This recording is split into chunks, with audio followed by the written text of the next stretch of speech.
Alright, Archie students, last video we just went through and we created a base cabinet plan and we labeled out each section. Now here comes the wall cabinet plan, which is a little bit more difficult because there is no base constraint like there is for base cabinets. So what we're going to do is we're just going to start with the base cabinet plan. And just like before, we're going to right click, we're going to duplicate the view. So it creates a copy of the base cabinet plan. Just base cabinet plan copy 1. We are going to go ahead and rename that copy to our wall cabinet plan. Then in one fell swoop, we are going to try to select everything we can, including the little filler. And we're going to right click, hide in view, and hide the elements. So at that point, all you should have are your walls and your floor. Just remember, everything is still showing there, but now in this wall cabinet plan, we're only going to have our wall cabinets. So if we grab our wall cabinet plan, we can see here we have quite a few more cabinets than we do the base plan. And this requires a little bit more of aligning than the other base cabinet. So again, like I tell you, start on the corner wall cabinet. You can move your way to the left, then you can move your way to the right. So here we go. Just going to kind of move this off to the right. We'll go to our components, place component, and we are going to load our family. In this case, we're going to load our wall cabinets, and we're going to find a corner unit.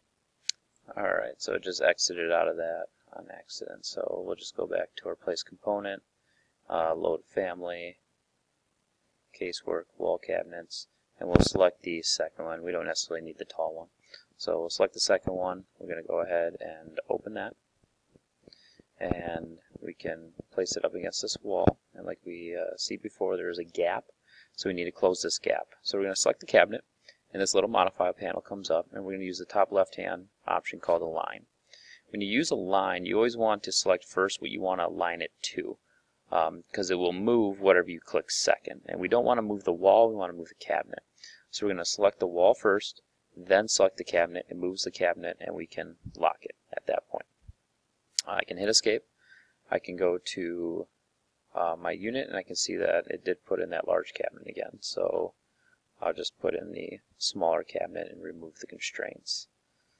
So sometimes just make sure you're getting the right cabinet here, and we can select and change this. So we want to just go ahead and align that, and then we want this. I believe the elevation, the default elevation was supposed to be 5 feet. We'll take a look here. Yeah, that seems fine. So we have this corner cabinet. Now let's just double check the sizes and everything. It's supposed to be a 2430. So if we go to edit type, the depth is going to be 1 foot, which is correct. And it is 30 for the height, which is correct. And then if we actually went out and measured this from corner to corner, we'd find out that we were at 24 inches. So this is the correct cabinet. The next one what we're going to use is going to be, you can either go left or right. This one is the wall 1230. So now, you can always look at the 3D view, and you can see this is a single door cabinet, and it is a wall 1230. So we will go into, again, our components. We will load a family, casework, wall cabinets. We want an upper cabinet with just one door, which seems to be this one, single door. Don't place any of the ones with glass. So upper cabinet, single door, hit open, and make sure we select it. So we have our, that's where our single doors are, single door, and it was a 1230, so I'm going to select 12. And then before I place this, I'm going to go to edit type, and I'm going to duplicate. And for the name, instead of calling it 12 inch, instead I'm going to call this the cabinet I want. So this is going to be wall 1230. And I'm going to hit OK. Select OK. So I have a wall 1230. And I'm just going to place this next to this cabinet so it locks to the left wall. I'm going to select it, align, and remember I want this cabinet to move, not this one. So I want to select this line to that, lock it. So now that one's selected. Now all I need to do is go immediately into my three-dimensional view, and you can see that it's not set properly height-wise. Well, you can do the same thing we did there, and we can actually align the tops. So we're going to select Align, and we want to align to this top, this cabinet, and I'm going to lock it.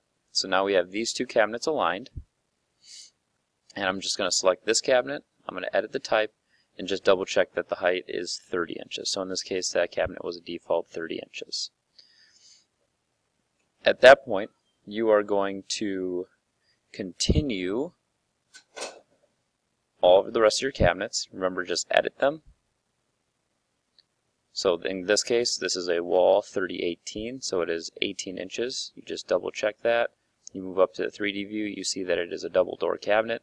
Make sure you place a double door cabinet in there.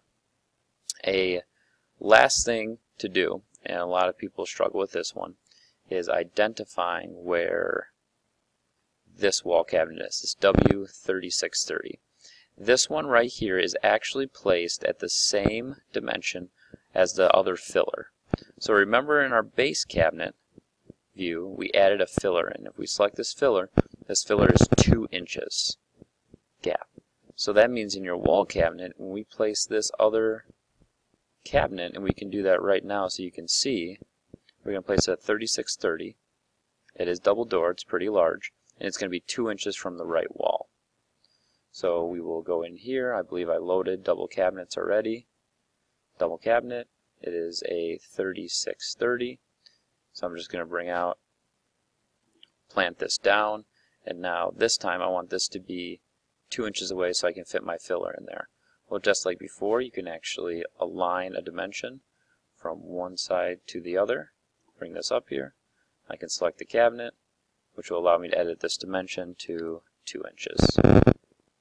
Select that dimension, I can lock it so it won't move. So right there, I would have my 3630. Again, you might have to duplicate that before. Some common issues that we look at, for example, this 3630 and this cabinet above the refrigerator is also a 36, but this one's a 3612.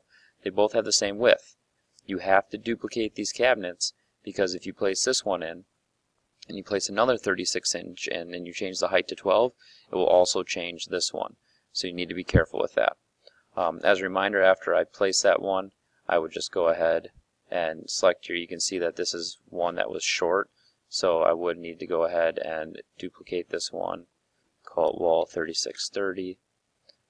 It's actually already in use because I've done this. So I can actually just follow that, change it, and now I can align. So I want to align to the top of these cabinets. Even though they're not touching, you can align them. So now that's aligned, and you can just continue on to the left-hand side. So that's your wall cabinet plan. Last thing you'd have to do is, once you have all of the wall cabinets placed in, you would pull up the wall cabinet plan from Canvas, and you can just fill in the annotations again at 1/8 of an inch, and it will look just like that.